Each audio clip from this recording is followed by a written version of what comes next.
नमः हरे हराय नमः। हरे कृष्णा जी, आप सबका बहुत बहुत स्वागत है। मंगलाचरण आरंभ करते हैं। ओम नमो भगवते वासुदेवाय।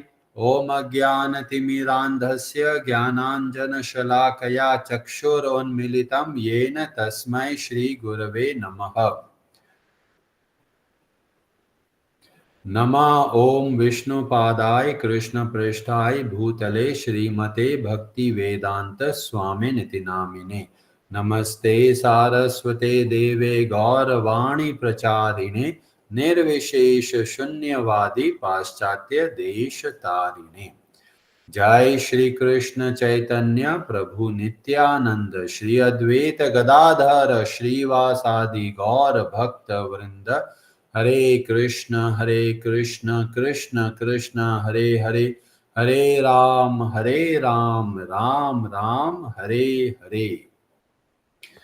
कार्पण्य दोषोपहत स्वभाव प्रच्छामि त्वां धर्म सम्मूढ़ चेताः। यच्छ्रेयस्या निश्चितं ब्रूहि तन्मे शिष्यस्ते अहं शाधि मां त्वां प्रपन्नम्।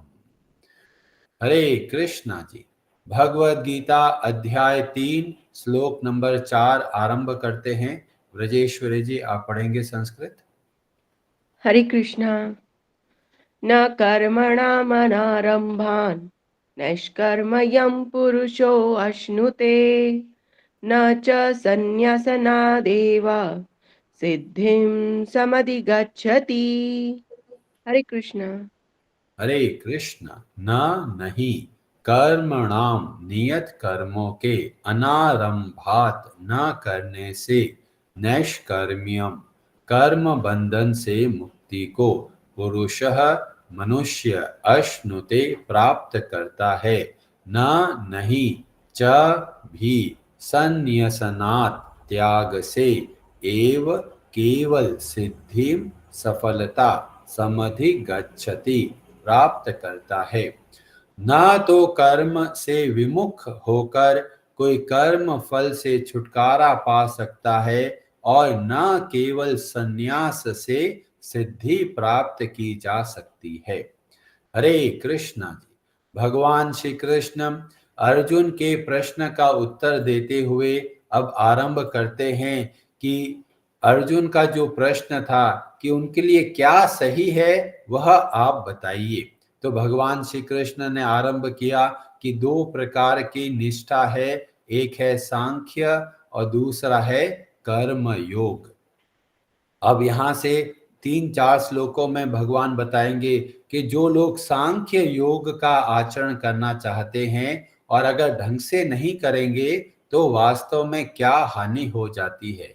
तो यहाँ पर बोला गया कि कई लोग सोचते हैं कि चलो हम लोग कामकाज ही नहीं करेंगे तो हमें कर्मों का फल तो नहीं मिलेगा, कर्मों का फल नहीं मिलेगा तो हम आसानी से मोक्ष को प्राप्त कर लेंगे। पर यहाँ पर बोला गया कोई जो लोग ऐसा सोचते हैं कि कामकाज ही नहीं करेंगे तो वास्तव में उनका कर्मों का बंधन नहीं छूटेगा।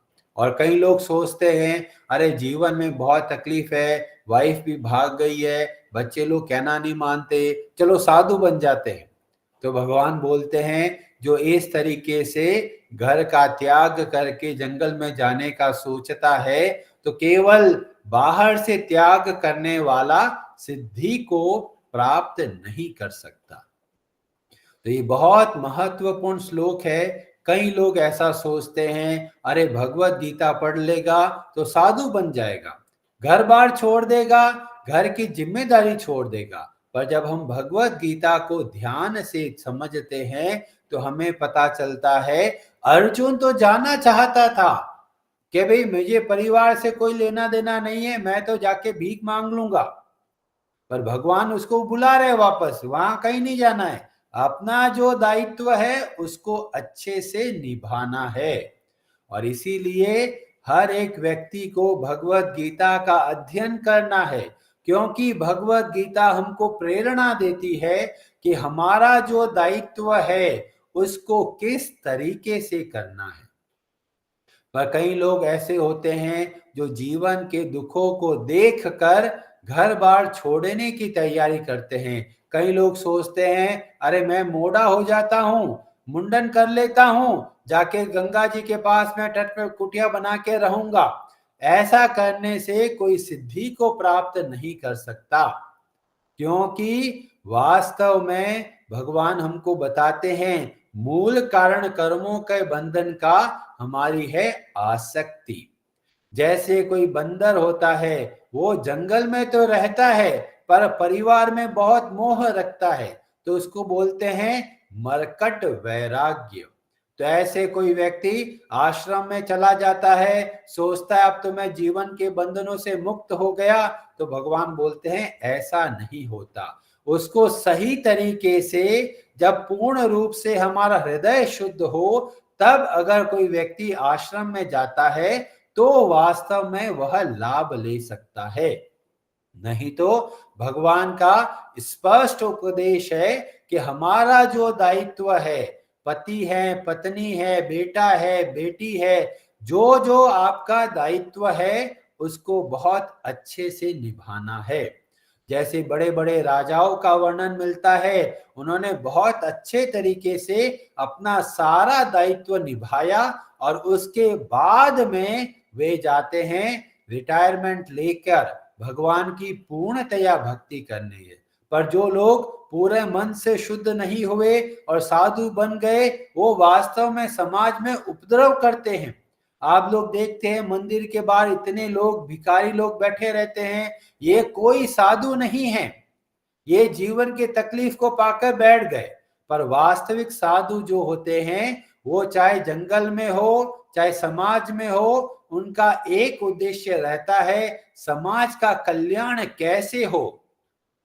और समाज का कल्याण सबसे अच्छे तरीके से हो सकता है जब वह खुद भगवान की भक्ति करता है और बाकी लोगों को भी भगवान की भक्ति करने की शिक्षा देता है। तो आधा अधूरा ज्ञान लेके जो जंगल में जाने का सोचते हैं, वो बहुत तकलीफ पाते हैं, क्योंकि जंगल में चले गए, परिवार को छोड़ दिया है, पर मन में अभी भी भोगों की इच्छा रह जाती है और वह उनको दुख पहुंचाती है। तो हमें कैसे कार्य करना है? वास्तविक रूप से पहले मन को शुद्ध करना है। मन को कैसे शुद्ध करते हैं? जब मन को भगवान में लगाते हैं। और इसीलिए चाहे कोई साधु हो चाहे वो गृहस्थ हो, दोनों के लिए कर्तव्य कर्मों को करने के लिए भगवान बहुत जोर देते हैं।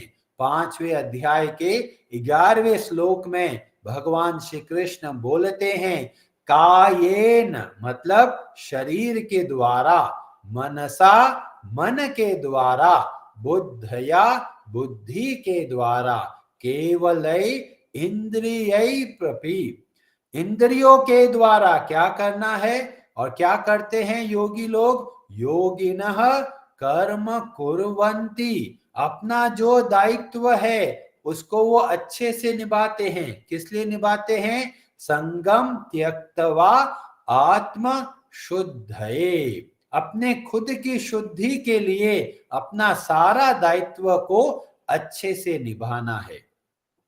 पर जो आधे अधूरे साधु बन जाते हैं, वो ऐसे होते हैं कि भाई अभी जैसे कोई डॉक्टर है, डॉक्टर के पास में कोई बीमार पेशेंट आ गया और उसको बहुत खांसी हो रही है, तो डॉक्टर सोचता रहे इसका मैं इलाज नहीं करूंगा, तो सोचता है कि भी अगर इलाज नहीं करूंगा तो मुझे कर्मों का बंधन नहीं लगेगा। पर वास्तव में अगर उसने उस पेशेंट को सही नहीं किया तो बिना कार्य किए ही उसके ऊपर पाप लगेगा। क्यों? भगवान ने ऐसी योग्यता दी है कि लोगों का दुख दूर कर सके, पर वो कार्य नहीं करता तो उसके ऊपर ज्यादा ये कर्मों का बंधन पड़ जाता है। कई लोग जो सोचते हैं भी कर्मों को करने की जरूरत नहीं है, पर वास्तव में अपना जो दायित्व है उसको करना है।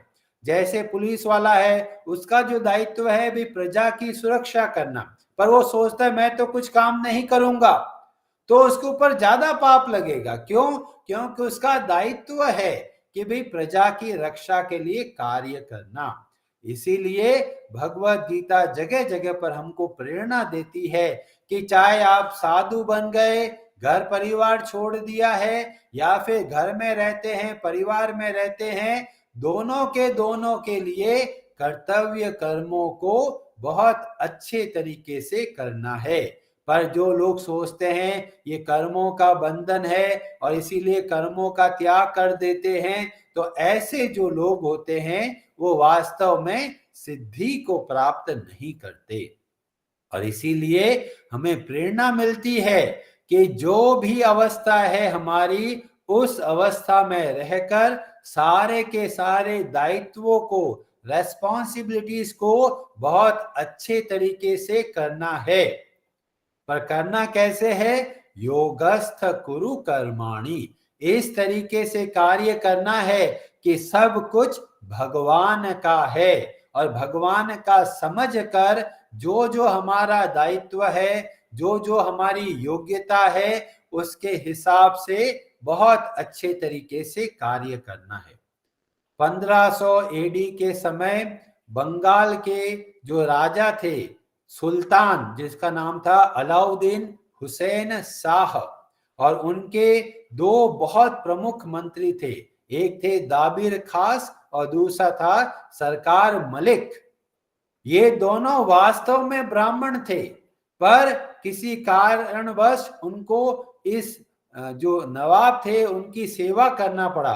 तो इतने बड़े मिनिस्टर होते हुए फिर एक समय के बाद चैतन्य महाप्रभु के मिलने के बाद ये दोनों अपना पद छोड़ देते हैं और अपना जो ब्राह्मण का जो वास्तविक नाम होता है वो ग्रहण करते हैं, और चैतन्य महाप्रभु उनको बोलते हैं आप वृंदावन में जाइए और भगवान के विग्रह को ढूंढिए और भक्ति के बारे में लिखिए। तो ये दोनों आगे चलकर हुए रूप गोस्वामी और सनातन गोस्वामी। तो उन्होंने पहले एक मंत्री की तरह बहुत अच्छा जीवन जिया और चैतन्य महाप्रभु के कहने के बाद में वे वृंदावन में जाकर बहुत ही विनम्र तरीके से रहने लग गए। इतना बड़ा परिवर्तन कहाँ, पूरे इतना आराम का सामान, और कहाँ वृंदावन के जंगलों में इधर उधर भटकना, थोड़ा सा खाना खाना और बाकी समय क्या करना। आजकल के साधु लोगों को देखते हैं, भीख मांगा, खाना खाया, जाके आराम कर लिया, शाम को वापस आए फिर भीख मांग लिया और खा के सो रहे। ऐसे लोगों को हमें प्रेरणा नहीं देनी है, बेकारी लोगों को प्रेरणा नहीं देनी है। ये ऐसे हैं जो समाज के अंदर आलस फैलाते हैं कि चलो भीख मांगने से खाना मिल जाता तो काम क्यों करें।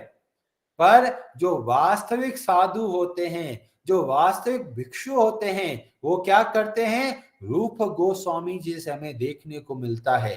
थोड़ा सा भीख मांग कर जो 5-6 घर मिलते थे, जितना मिलता था उतना थोड़ा सा खाया और बाकी समय क्या करते थे? बाकी समय शास्त्रों का अध्ययन करते थे। शास्त्रों के अध्ययन के हिसाब से पुस्तकों का निर्माण किया, निरंतर भगवान के नामों का जप किया, लोगों को भक्ति के बारे में शिक्षा दिया, मंदिर में किस तरह से पूजा करवाना वो मार्ग बताया। तो ऐसे जो भिक्षु होते हैं, ऐसे जो साधु होते हैं जो समाज का कल्याण करते हैं, ऐसे साधुओं को हमें प्रोत्साहन देना है। पर जो ऐसे उधर भीख मांगकर अपना जीवन चलाते हैं, ऐसे लोग जो आलसी होते हैं, उसको प्रेरणा नहीं देनी है। और रूप गोस्वामी जी के चरित्र से हमें देखने को मिलता है कि उन्होंने इतने सारे ग्रंथों का निर्माण किया ताकि आने वाली जो पीढ़ी है उनको भी मार्ग मिले कि किस तरीके से जीवन को चलाना है, जिसमें सबसे प्रमुख ग्रंथ है भक्ति रसामृत सिंधु। उस समय जो ग्रंथ लिखा, आज भी लोग इतनी प्रेरणा लेते हैं, जीवन का चरित्र बताते हैं किस तरीके से हमको कार्य करना है। और उन्होंने एक और ग्रंथ लिखा उपदेशामृत, इतना अद्भुत तरीके से उपदेश बताया जो वास्तव में अमृत की तरह है। और भी उन्होंने इतने सारे ग्रंथों का निर्माण किया, जैसे लघु भागवत अमृत, विदग्ध माधव, ललित माधव। तो ऐसा नहीं है कि साधु बन गए तो चलो कुछ काम करने की जरूरत नहीं है। चाहे साधु हो चाहे फिर गृहस्थ हो, दोनों के लिए वो एक समाज में कंट्रीब्यूशन करने का दायित्व है। हर एक व्यक्ति को चाहिए कि वो किस तरीके से समाज का, देश का, खुद का, परिवार का भला कर सके।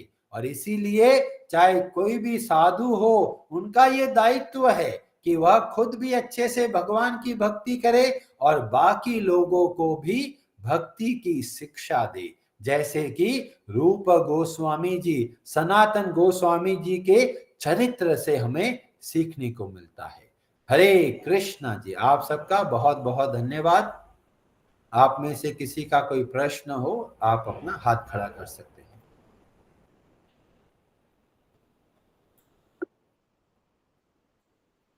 प्रेम बंधु प्रभु जी, आप कुछ कहना चाहते हैं?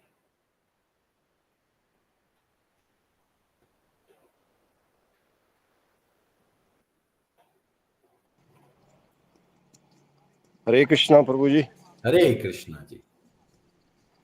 ये आचार्य गण, इनके अंदर परिवर्तन कैसे आया जी एकदम?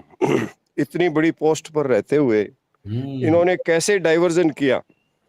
कैसे इनमें एक चैतन्य महाप्रभु को देख करके इनके अंदर भक्ति की भावना डेवलप हुई, इतने ऊंचे पद पर रहते हुए?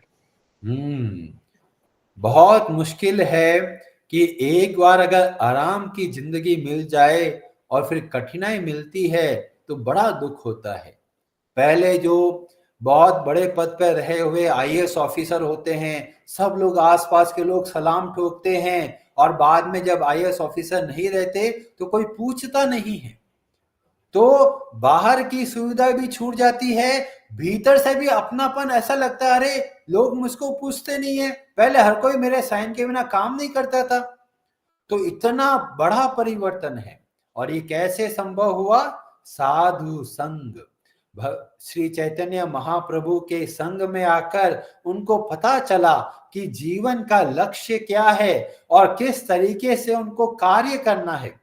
तो चैतन्य महाप्रभु ने अलग अलग लोगों को अलग अलग तरह की शिक्षा दी। जैसे कि हमने बोला, तपन मिश्रा को बोला, महाराज प्रताप रुद्र को बोला कि जैसे हैं वहीं पर रहकर भगवान की भक्ति करो, और कुछ लोगों को बोला कि घर बार छोड़कर वृंदावन में जाकर भक्ति का जो प्रचार है उसको कीजिए। तो चैतन्य महाप्रभु ने योग्यता को देखा और योग्यता के हिसाब से शिक्षा दिया कि इन लोगों को, किन को क्या क्या करना है। ऐसे ही हमें भी पता चलता है, परिवार के अंदर सभी तरह के लोग रहते हैं, किसी का कोई टैलेंट है, किसी का कोई टैलेंट है। तो जिनका जो टैलेंट है उसके हिसाब से उनको भगवान की भक्ति सिखानी है। और इसीलिए चैतन्य महाप्रभु ने श्री रूप गोस्वामी और सनातन गोस्वामी को बताया कि आप बहुत गहन अध्ययन किए हैं, बहुत शास्त्रों का आपको ज्ञान है, और इसीलिए आप भक्ति का प्रचार कीजिए, ग्रंथों का निर्माण कीजिए, क्योंकि जब आप लिखेंगे तो लोग पढ़ेंगे। इतने बड़े उच्च पद वाले व्यक्ति सब घर बार छोड़कर, ऐशो आराम छोड़कर वृंदावन में जाकर बहुत कठिनाई पूर्वक जीवन जीते हैं। उनको कुछ पहनने के लिए बस छोटा सा एक गमछा जैसा था। इतनी सर्दी पड़ती थी, वहां पर भी कोई कपड़े वगैरह ऐसा नहीं था, कंबल लेके बैठे हैं, ऐसा नहीं था। पूरा पूर्ण रूप से विरक्त वो उनको जीवन हमें देखने को मिलता है। तो आरंभ कहां से होगा? आरंभ होता है जब हम भगवान के संपर्क में आते हैं, भक्तों के माध्यम से। जैसे ही भक्तों के माध्यम से हम संपर्क में आते हैं तो हमारा जो वास्तविक टैलेंट होता है उसका हमको पता चलता है। जैसे कई लोग होते हैं, भक्ति से पहले उनको पता ही नहीं होता कि उनका टैलेंट क्या है। भक्ति में आके पता चलता है, अरे मेरा तो ये बहुत बढ़िया टैलेंट है, और उस टैलेंट को किस तरीके से भगवान की सेवा में लगाएं। ठीक है जी। हरे कृष्णा जी। हरे कृष्णा जी। तो आप सबका बहुत बहुत धन्यवाद। कार्यक्रम को यहाँ विराम देते हैं। हरे कृष्णा प्रभु। हरे हराये नमः